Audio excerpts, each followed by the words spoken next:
a bunch of cards tonight, Mr. Lundgren and I. It seems to be the only time of year that they really get a little bit emotional with us. Other than that, the last few comments, we don't disperse them on public. But I picked up one. I read them all, every single card, and I picked up one that I thought said something about what we do. You see, it's not our job just to educate and give a bunch of knowledge.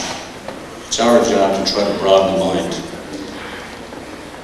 With your help, I've uncovered resources within myself that I didn't know I had.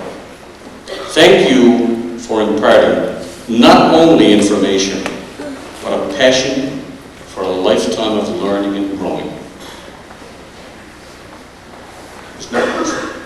That's what this is all about. It's not about knowing that 2 and 2 is 4, but it's about growing, a lifetime of learning and growing.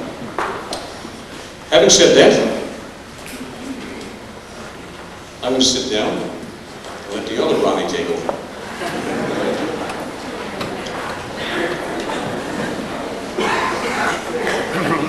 Before we start, I guess everybody knows we got the same shirt on. It was a fair I said, 2 for 1.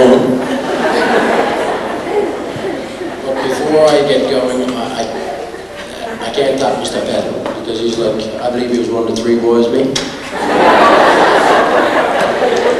On staff, he's known as Uncle Calvin.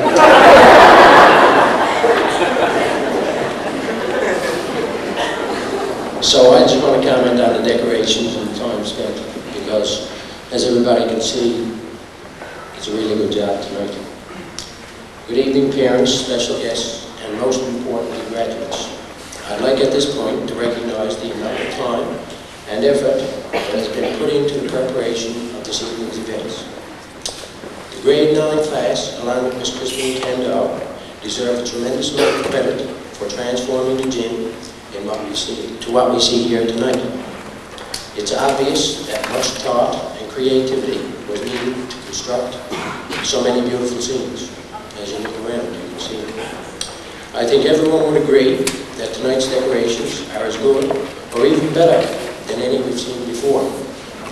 So in closing, I'd like for you to join me in a show of appreciation to both Mrs. Kendall and the graduates to a job well done.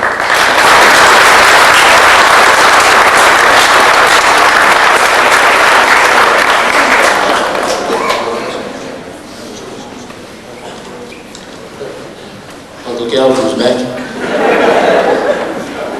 This is what I got to put up with. I think in my old age they give me a little bit of satisfaction. This man here, and Mr. Bishop in the back, and Mr. Drover, he was always bad. We were here the other day, and the grade 9s wanted the ceiling different than any other ceiling we had done. So they came up with this idea.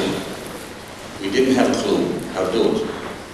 We knew that to get up there, put up some T-bar ceiling, and we bummed off Alvin Drover and Jake Dyke. We had to hang that from the ceiling. We didn't have scaffolds. We couldn't get up the ladder. We don't allow any students up the ladders, and we're afraid to be in ladders. We'd get up anyway.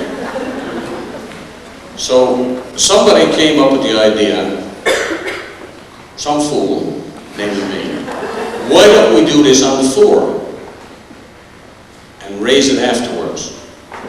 So what you see here, a few days ago, yesterday morning, everything was on the floor. And we raised it all together.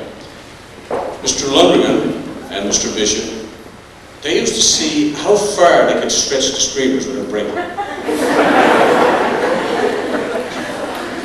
And I was down here, you know, I mean, I sweat a little when I get anxious anyway, and my heart was jumping, and the music was blaring everywhere, and the honesty here looks down and he said, it's going to be a strange thing today if we're not down at Carbonear Hospital banging on your chest to get you around. And they were right. I almost had a heart attack.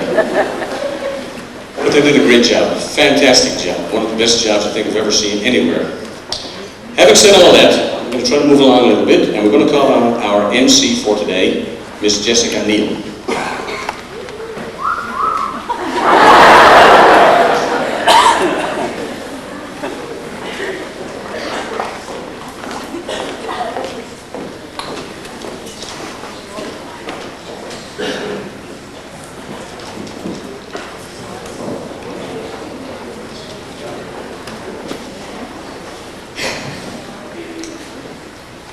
thank you very much. And I love you too. Before we begin, I'd like to say that it was my pleasure to accept the invitation to be MC for this special occasion in front of all my family and friends. And it's something that I'll remember forever. And just for everyone else, if I say too much, tell me. To begin our ceremonies, I'd like to ask Trudy Clark and Melvin James to come up and cut our graduation cake.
On behalf of St. Peter's is our principal, Mr. Philip Wood.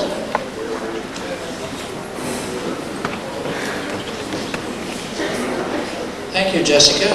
One thing is with our Mr. Peddle and our Mr. Lundgren, for sure, so I'm going to just move that up here.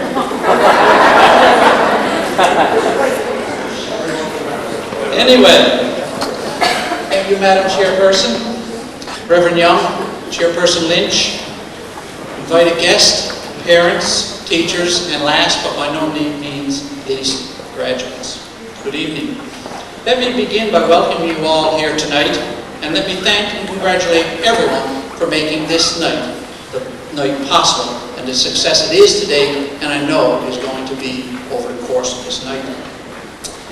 It's a good night already, and I'm just going to ad-lib for a little bit, because as principal I also get some cards from time to time.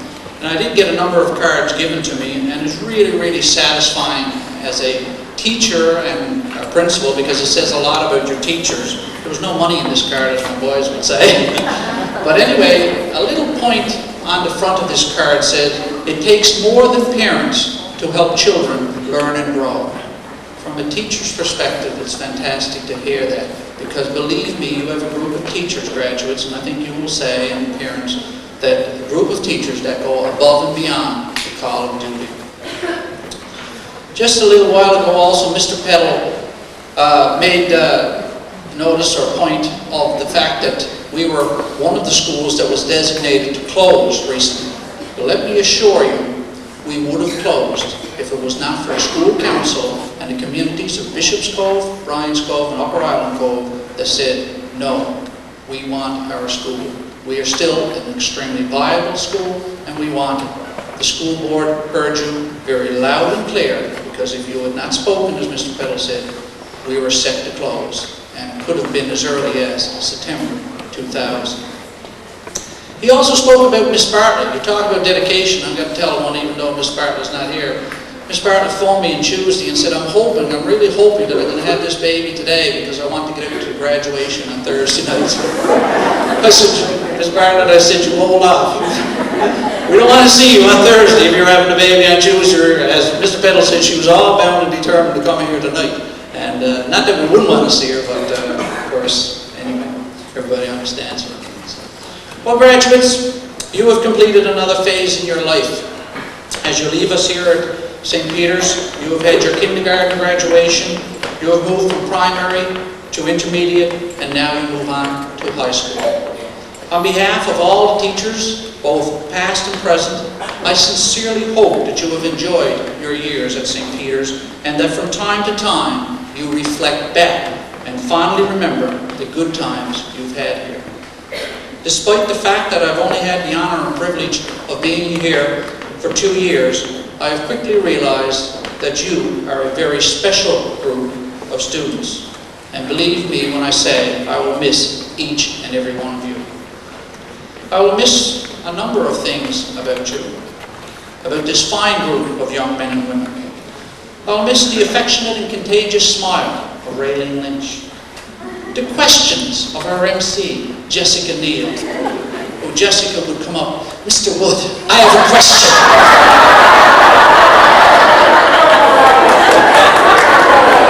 I remember one time that she came up, Mr. Wood, I have a question.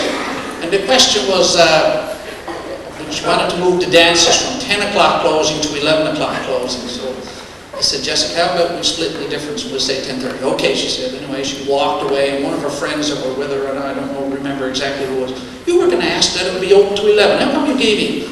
She said, I'll ask next time for 11. Anyway, she got it to 12:30 tonight, I think.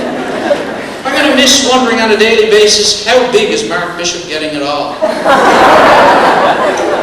I'm going to miss passing Suzanne Coombs in the corridor and after exchanging pleasantries, seeing Suzanne blowing one of the biggest bubble gum ever recorded in history. I'm going to miss watching Sean Dyke wearing the burgundy, grey and white of our Saints hockey team. Speaking of hockey, of course, I'm also going to miss our cheerleaders. After having their first cheer of any game down at the stadium and then making a beeline to the French fries, knocking down everybody along the way. I'm going to miss driving such fine boys as Jeffrey Williams, Michael Adams, and Jamie O'Leary out of an unsupervised gym after trying to get in a few more shots in the basketball court. I'm going to miss Trevor James. He's here with butterflies, he tells me today, coming to me and asking me when the next sports tournament was being held and informing me that he was going to be the coach and that he was going. I'm going to miss the politeness of a Mallory Peddle and an Andrew Osborne. I'm going to miss seeing Stephen Coombs coming in the morning and wondering whether or not he was going to have golden or black hair. I'm going to miss seeing Brian Drover, who made his acting debut this year, acting as a mime. Did an excellent job. Seeing Danielle, Jennifer, and Raylene walking the corridors or in the gym as a trio. And of course, I know I can go on, and you can quite easily see why I'm going to miss you. To the graduates, I have to caution you, it's a beautiful night tonight, but there is a very long road ahead of you. Don't be fooled by this wonderful graduation tonight. Your schooling is not over yet. As a matter of fact, I do not know if one's education will ever end truly.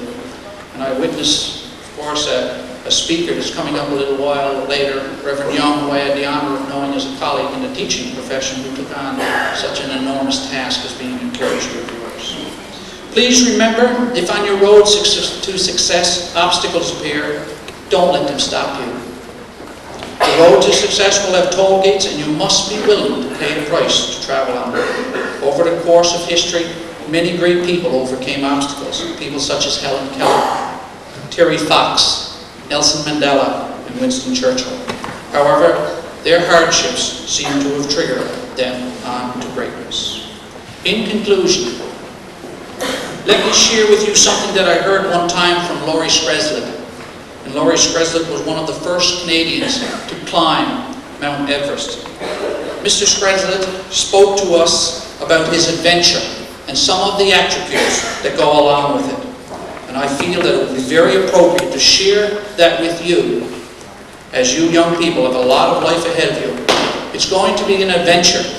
At times, however, it may seem as if you are climbing your own mountain, your own Mount Everest. Let's look at the word adventure over on the screen, please. Let's look at the A in adventure.